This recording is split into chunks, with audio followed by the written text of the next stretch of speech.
Bom dia, tudo bem com vocês? Paz seja com todos. É um prazer estar aqui nesta manhã para transmitir esta aula da Capacitação Vida. É o nosso terceiro tema, ainda que seja a nossa quarta aula.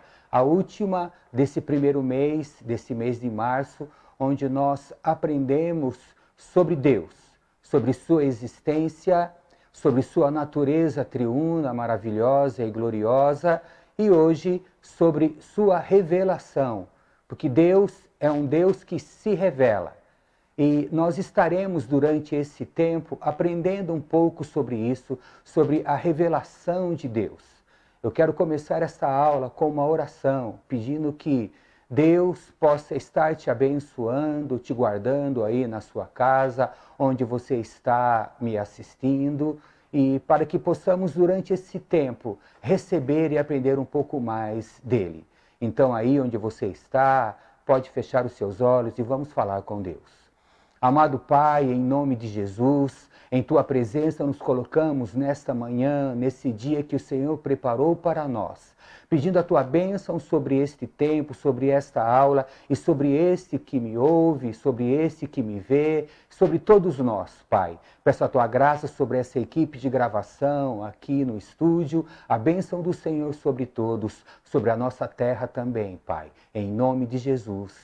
Amém. Então, como eu disse, nós estaremos falando sobre a revelação de Deus. Apenas para recapitular um pouco, nós aprendemos nas aulas anteriores sobre a realidade de Deus, sua grandiosidade e transcendência. Nós aprendemos alguns argumentos racionais sobre a existência de Deus, sobre sua natureza triuna, maravilhosa e gloriosa. E hoje vamos aprender que Deus se revela. Mas por que ele fez isso? Qual o propósito de Deus em se revelar ao homem? Dentre vários motivos da revelação divina que encontramos na Bíblia, podemos apresentar os seguintes. Primeiro, para se dar a conhecer. O Deus apresentado nas Escrituras, ele não brinca de esconde-esconde com os seus filhos. Um dos propósitos da autorrevelação de Deus é se fazer conhecido. Ele quer que saibamos mais a respeito da sua pessoa, da sua vontade para as nossas vidas, dos seus propósitos para o seu povo e dos seus atributos. Não é sem motivo que, por meio do profeta Jeremias, lá no capítulo 9, 24 e capítulo 24, 7, nós aprendemos que a glória do homem consiste em conhecer a Deus. E, inclusive, ele, o homem, receberia um coração com condições para tal, porque é isso que lhe agrada, que agrada a Deus. E também Isaías, capítulo 1, versículos 2 e 3, nós aprendemos que Deus tem tanta satisfação em que seu povo o conheça, que rejeitar esse conhecimento é como rejeitar o próprio Deus. A vida eterna que consiste no conhecimento, a vida eterna que recebemos consiste no conhecimento que temos dele. João 17, 3, Evangelho de João, capítulo 17, versículo 3, diz assim: E a vida eterna é esta, que te conheçam a ti só, como o único Deus verdadeiro, e a Jesus Cristo a quem enviaste. E, na verdade, segundo a palavra de Deus, segundo Oséias 4, 6, a morte é exatamente o resultado deste desconhecimento de Deus. Então, Deus se faz conhecer. Há um propósito, há uma intenção gloriosa e maravilhosa em se revelar ao homem. E ele se revela por meio da sua criação, da sua providência, da palavra falada que começou lá no Éden e continuou na encarnação desta mesma palavra através do nascimento de Jesus Cristo. Então, como disse, Deus tem propósitos em se revelar, em se fazer conhecer. Vamos esmiuçar, detalhar um pouco mais os propósitos de Deus em se revelar ao homem. Primeiro, para relacionar-se com os seus filhos. Um dos objetivos, então, de Deus, ao se fazer conhecido, é estabelecer um relacionamento com o seu povo. Afinal, a Bíblia não apresenta Deus como um ser impessoal, pelo contrário, ele é tripessoal, como aprendemos na aula anterior ao falarmos a respeito da Trindade de Deus. 3 pessoas e uma só divindade. 3 pessoas, uma só divindade. Então ele é tripessoal. Também Deus não é um ser distante, tipo o Criador de todas as coisas, que após ter feito a criação, se isolou na sua morada eterna e entregou o homem a si mesmo, como muitos afirmam por aí. Ele não permanece indiferente e estático com relação à sua criação. Ele se relaciona, ele é presente, ele se envolve, ele se revela. Isso aconteceu desde o início. Lembra que lá no Jardim do Éden, Deus, na viração do dia, ia bater um papo com Adão e com Eva. Isso é relacionamento. Então, é um Deus que tem prazer, tinha e tem prazer em se comunicar, em conversar. Então, ali por volta das 18 horas, viração do dia, é quando começa a noite, Deus aparecia lá para conversar com a sua criação, com o homem e com a mulher. Então, ele é um Deus que procura se envolver com o homem a fim de ser conhecido por ele. Referências bíblicas ao amor, justiça, misericórdia, bondade, paternidade, entre outros atributos, só são possíveis por causa da pessoalidade divina, pois esses atributos mencionados não podem ser executados e manifestos, exercidos e manifestos, por meio de alguma força impessoal. Logo, se Deus é pessoal, há um relacionamento, e não somente entre as 3 pessoas da divindade, mas também com seus filhos. Então, Deus se revelou primeiramente para relacionar-se com os seus filhos. Segundo, também para ser glorificado. Então, o propósito da revelação de Deus tem também como objetivo a sua glorificação. Ele se manifesta aos seus filhos, proporcionando-lhes o conhecimento a respeito de si e se relacionando com eles. Esses, em atitude de reconhecimento, respondem glorificando-o. Quando olhamos para a criação de um modo geral, vemos Deus dando-se a conhecer por meio dela e manifestando também a sua glória aos homens. Veja o Salmo 104, versículo 24. Ó Senhor, quão variadas são as tuas obras. Todas as coisas fizeste com sabedoria. Cheia está a terra das tuas riquezas. Então, essa revelação de Deus leva o homem, ao tomar conhecimento da mesma, a glorificar ao Senhor. O homem que se volta para Deus, claro. O homem que reconhece essa grandiosidade e sabedoria. Os atos poderosos de Deus na história e a sua providência diária, por meio do que ele também se revela, tem por objetivo conduzir o povo a glorificá-lo. Um exemplo bíblico é o endurecimento do coração do faraó nos tempos de Moisés. Deus seria glorificado mediante o livramento de Israel do cativeiro egípcio. Portanto, Deus usou a obstinação do monarca egípcio, manifestou-se ao seu povo, se dá a conhecer um pouco mais, levando seus filhos a glorificá-lo. Bom, na revelação de Deus, nós temos aquilo que é chamado de revelação não verbal. Tradicionalmente, A revelação não verbal é chamada também de revelação geral. Ela aponta para a existência de um Criador, manifestando sua glória, poder e divindade, tornando assim todos os homens indesculpáveis diante do Senhor. Romanos 1:20.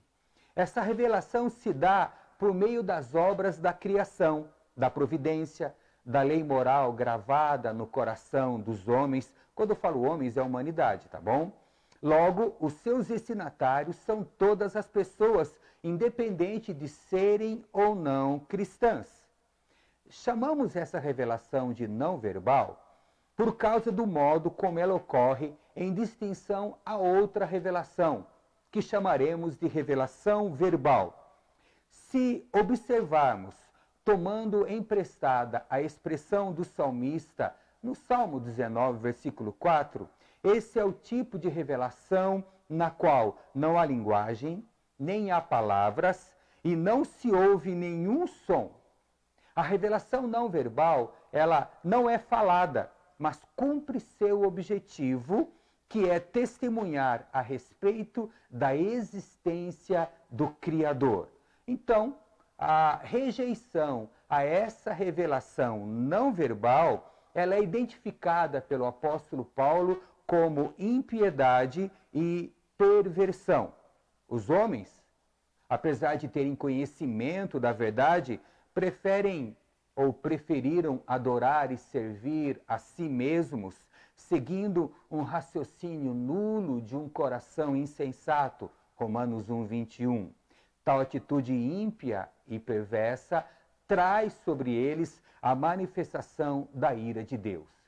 Então, toda a criação tem consciência dessa revelação não verbal, ainda que deem um nome diferente para Deus, ainda que tenham uma imagem distorcida de Deus, natural por causa da corrupção do pecado, mas eles têm consciência. Há tribos isoladas, de fato, todos os povos ao longo da história têm uma noção da divindade. Isso aprendemos lá na primeira aula. Todos os povos têm um conceito de Deus e aí interpreta ou entende da maneira deles, sem que tenham sido ensinados por outros povos, sem que tenham sido influenciados. Esse também é um argumento da existência de um Deus, de um ser superior. Lembra lá nos 5 argumentos de Tomás de Aquino, a causa não causada, o motor imóvel? Então é isso. Deus, ele se revelou de maneira não verbal para que a criação tivesse noção e conhecimento. Então, ela é indesculpável quando se entrega à perversão, porque Deus se revelou a elas. Mas temos também a revelação verbal, distinta da anterior. E o escritor aos Hebreus, no capítulo 1, versículo 1, ele declara que Deus se revelou ao homem de muitas maneiras. Aliás, a Bíblia, ela insistentemente diz que Deus é um Deus que fala. O mundo foi criado por sua palavra.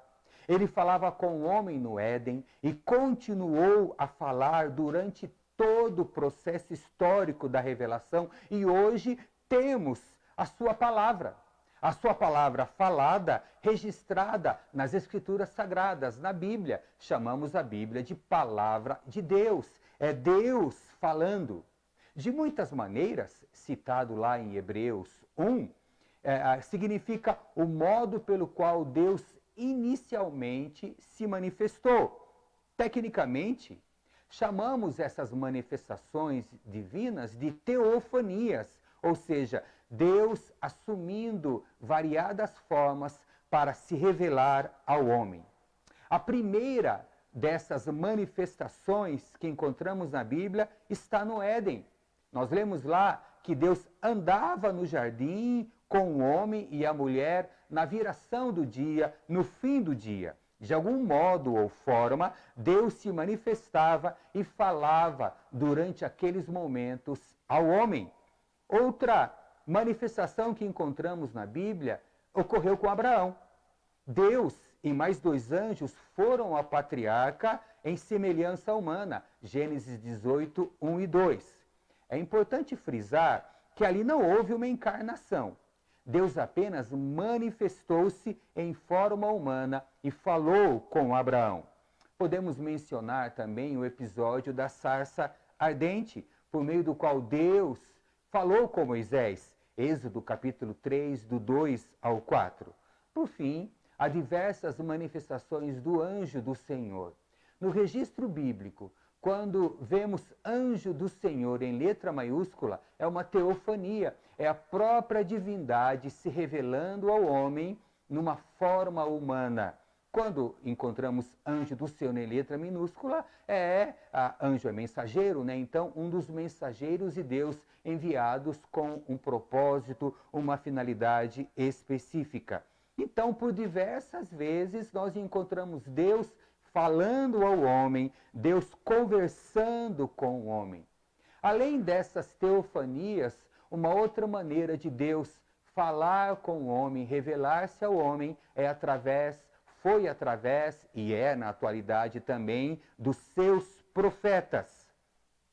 E após Moisés, nós vemos uma diminuição nas teofanias e vemos uma ênfase maior nos profetas, em Deus falando através deles. É por isso que eles sempre, na palavra profética, declaravam: assim diz o Senhor está declarando. É Deus falando através dos servos, das servas dele, capacitados para tanto através da profecia. Assim que o conteúdo profético fosse recebido por meio de visões, sonhos, ou até mesmo através de teofanias, Deus aparecia para o profeta, dava a mensagem e o enviava para transmiti-la, para comunicá-la ao seu povo. Os profetas, então, eram e são a boca de Deus aos homens. Eles eram responsáveis por transmitir a sua palavra. Daí a insistência, como já disse, da expressão ouvir a palavra do Senhor, assim diz o Senhor. Então, além das teofanias, além dos profetas, Deus se revelou ao homem através do seu Filho. A revelação verbal de Deus sempre foi mediada pelo seu Filho, tanto no Antigo quanto no Novo Testamento. Às vezes achamos que Jesus entra na história do homem, no relacionamento com o homem, apenas a partir da sua encarnação, quando ele se fez homem e habitou entre nós, nascendo de Maria. Mas não, Jesus já é manifesto lá no Velho Testamento. O Deus triuno é presente em toda a criação, em toda a história da humanidade. Então nós podemos ver Deus se revelando ao homem através de Jesus Cristo também no Velho Testamento. O apóstolo Pedro, lá no capítulo 3, versículo 2, nos traz uma revelação sobre Deus tendo se manifestado em Cristo também lá no Velho Testamento. Nós vemos também Deus se revelando ao homem e à criação através dos ensinamentos apostólicos. Tá? Mas voltando, porque ensinamento apostólico já eu entro no Novo Testamento, mas lá no Velho Testamento, Paulo, na sua primeira carta, Pedro, na sua primeira carta, fala sobre esse processo. Ele diz que os profetas faziam perguntas e procuravam descobrir mais detalhes a respeito da salvação que eles anunciavam.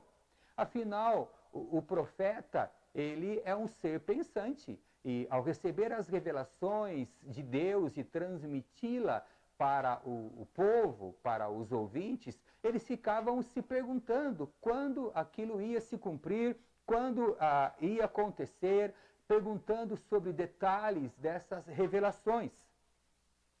Eles dedicavam toda a atenção possível a respeito daquilo que lhes era revelado, a respeito do filho que viria, do sofrimento que ele padeceria.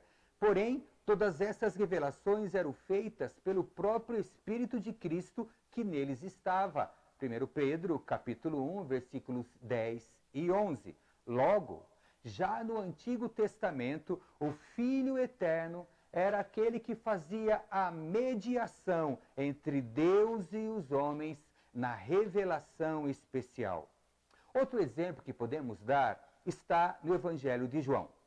Após registrar alguns milagres e mensagens de Jesus, inclusive a ressurreição de Lázaro, o apóstolo diz que Cristo estava sendo revelado aos judeus, sendo rejeitado pelos judeus, seu próprio povo, e que incluía a elaboração de um plano pelas autoridades religiosas judaicas para tirar a sua vida. No entanto, João entende isso como o cumprimento de uma profecia de Isaías.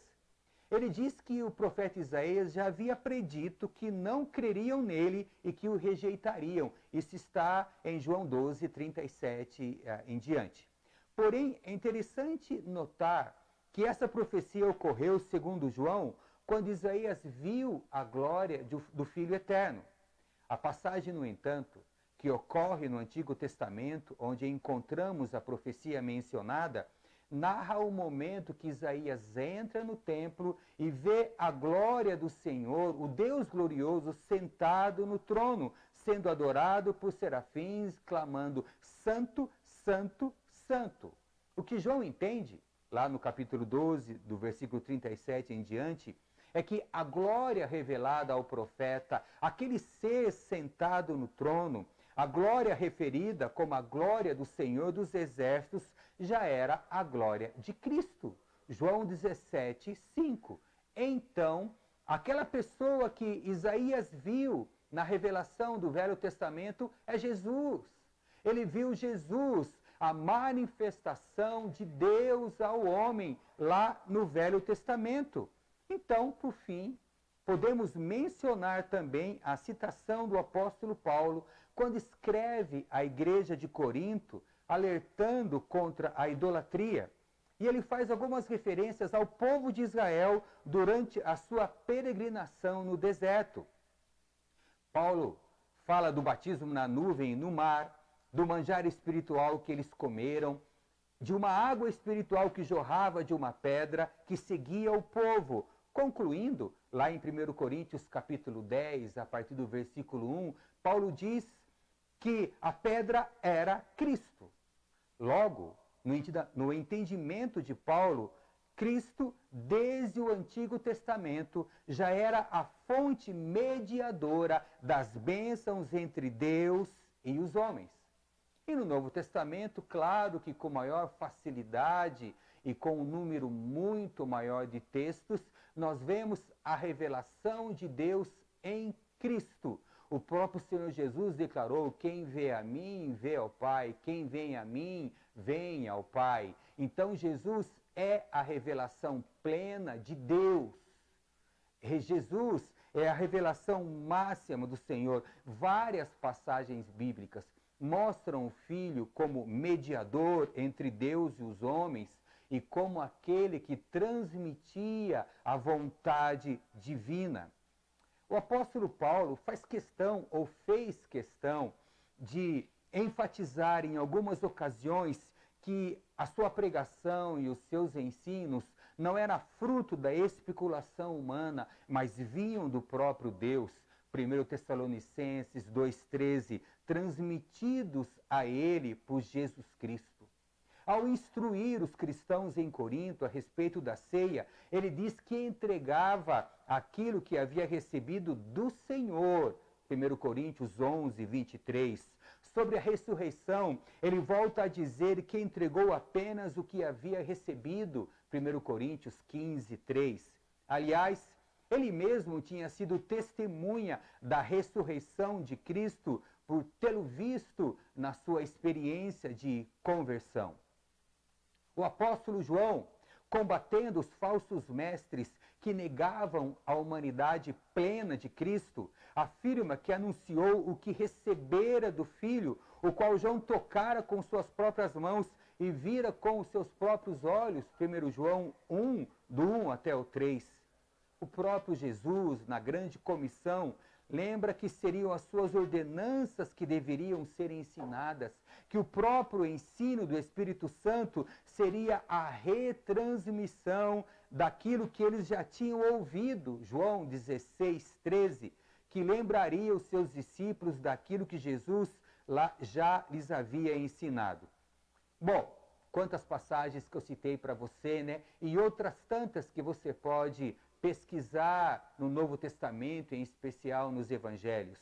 Podemos concluir que o Filho sempre foi essencial para a revelação de Deus, a revelação pessoal de Deus ao seu povo. Deus também se revelou ao homem por meio do Espírito Santo e da Bíblia, da palavra de Deus. Muitas pessoas que se entregam a Jesus Cristo se entregam antes de serem capazes de elaborar a teologia da regeneração e da conversão. Lentamente, após a experiência com Cristo, percebemos que o que parecia um ato simples, crer em Cristo, foi na verdade uma experiência complexa da atividade divina. Houve um trabalho nos bastidores, houve um trabalho do convencimento do pecado, da justiça e do juízo por parte do Espírito Santo. O Espírito Santo precisou, e ainda hoje, ele está secretamente ativo. Afinal, 1 Coríntios 10, 3 diz que ninguém pode dizer Senhor Jesus senão pelo Espírito Santo. Portanto, entrelaçada nesta obra de graça está a atividade despercebida do Espírito Santo, onde ele nos convence de que as Escrituras, nossa fonte última de conhecer a Cristo, são a palavra de Deus. Fonte última e, para nós cristãos da atualidade, fonte única. Cuidado com revelações extra-bíblicas. Cuidado com ensinamentos fora da Bíblia, tidos como revelação do próprio Deus.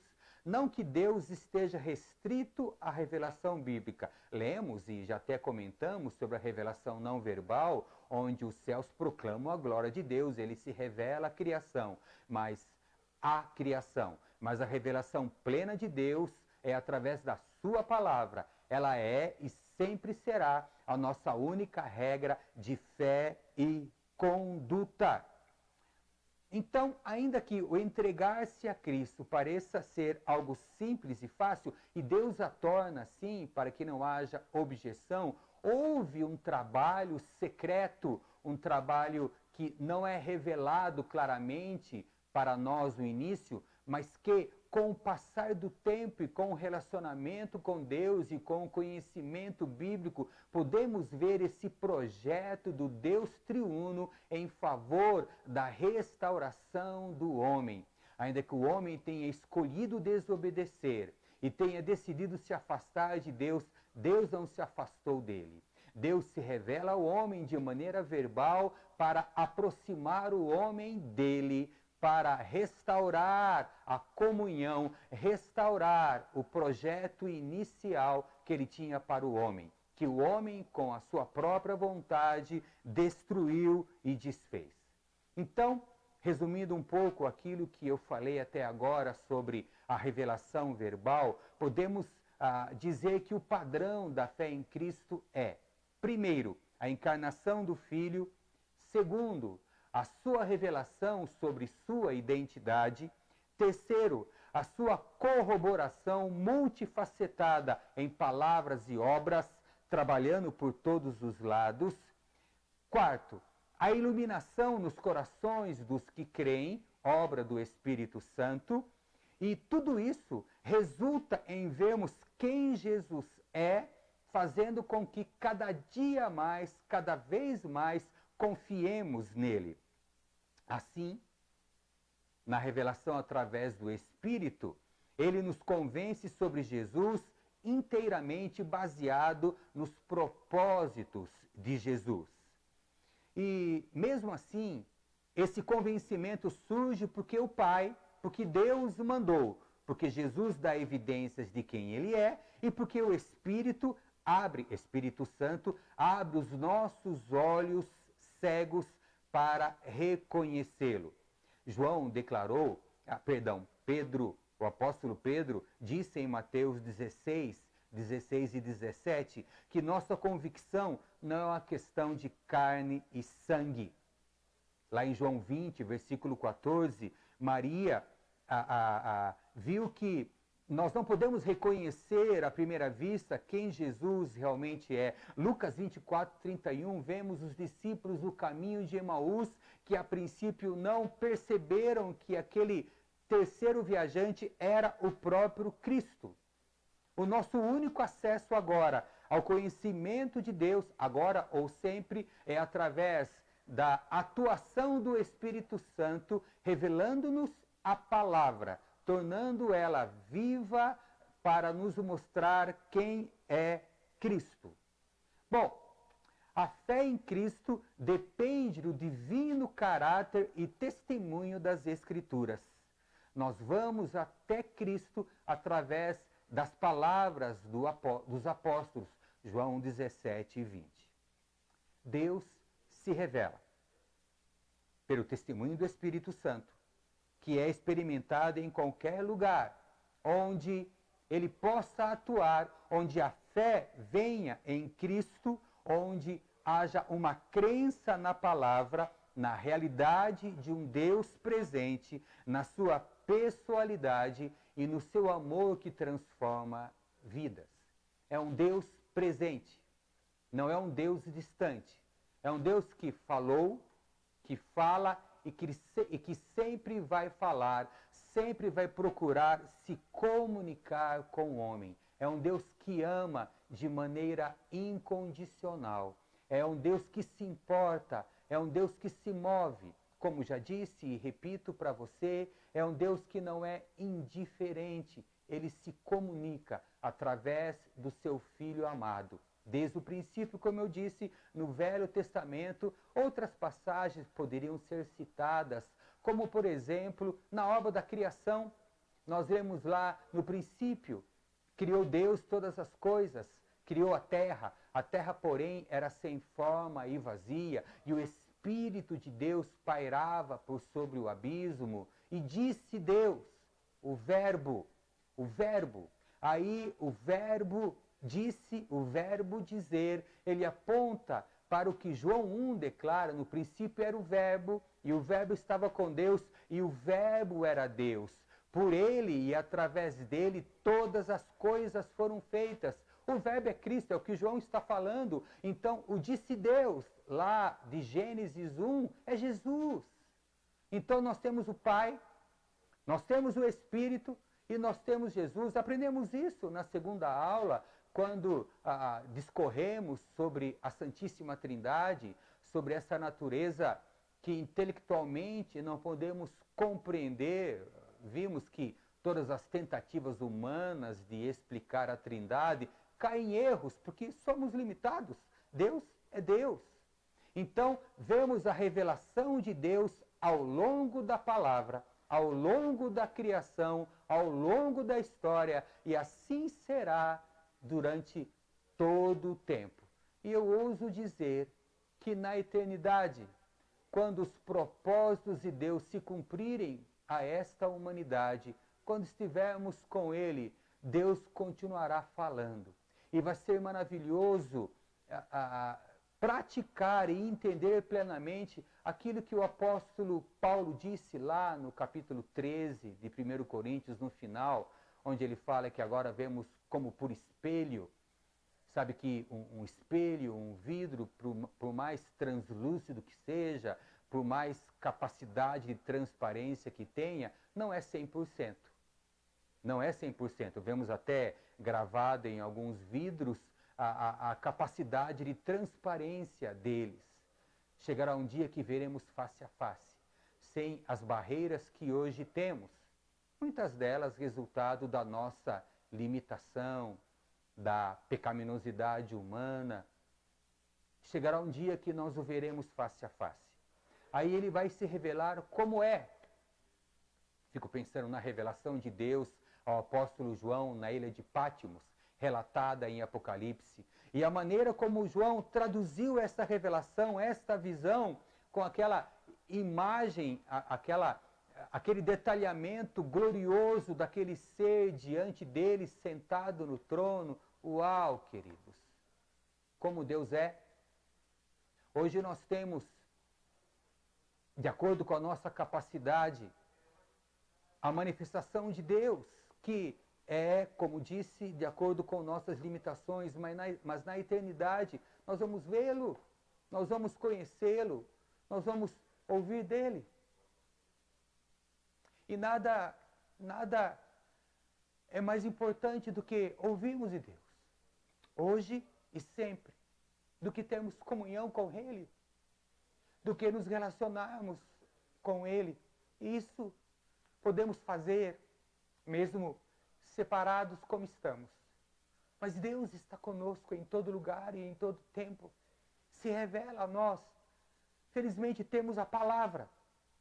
Hoje, a palavra revelada, a Bíblia, temos acesso a ela, podemos ler, podemos refletir.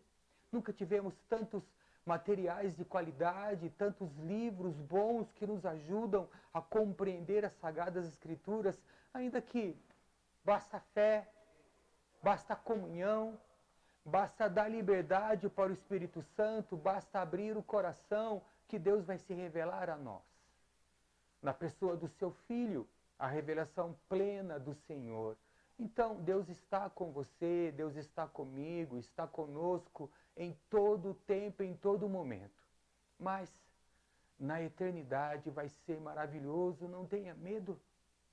A eternidade é gloriosa. E olha, a eternidade, o próprio nome diz, é muito mais do que esse tempo que se chama hoje. É muito mais do que esse tempo no qual vivemos. Quero conhecer esse Deus. Permita que o Deus que se revela, o Deus que anda em nosso meio, possa se fazer presente na sua vida mais e mais. Mais e mais.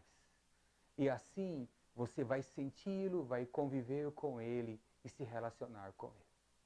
Desculpa a emoção, tá? Mas não dá para não falar de eternidade sem se emocionar. Afinal, esse é o objetivo de nós como filhos dele. Essa é a razão porque caminhamos com ele. Não caminhamos com ele para termos uma vida maravilhosa aqui. Não caminhamos com ele para termos o céu na terra. A terra foi amaldiçoada. Já não é mais um bom lugar para vivermos. Caminhamos com ele para irmos morar com ele, para passarmos a eternidade. E eu costumo dizer, na verdade não sou eu, a própria Bíblia diz, é que aí sim vamos viver a vida com abundância. Aqui são aflições, e quantos estão aflitos hoje em dia, né? Aqui são provações, são tribulações, tentações, enfim, tudo aquilo que pode rimar, você percebeu, né? O importante é a eternidade. Não perca o foco. Que a revelação não verbal, que a revelação verbal, mostrando a pessoalidade de Deus, e principalmente a revelação plena na pessoa de Jesus Cristo, seja verdade na sua vida. Que Deus te abençoe. Tenha um bom domingo, uma boa semana, um bom final de março, um bom mês de abril, e não tenha medo do que possa acontecer, fica firme, porque Deus está com você, sempre, e se revela a você. Tchau, até a próxima aula, tá bom? Deus abençoe.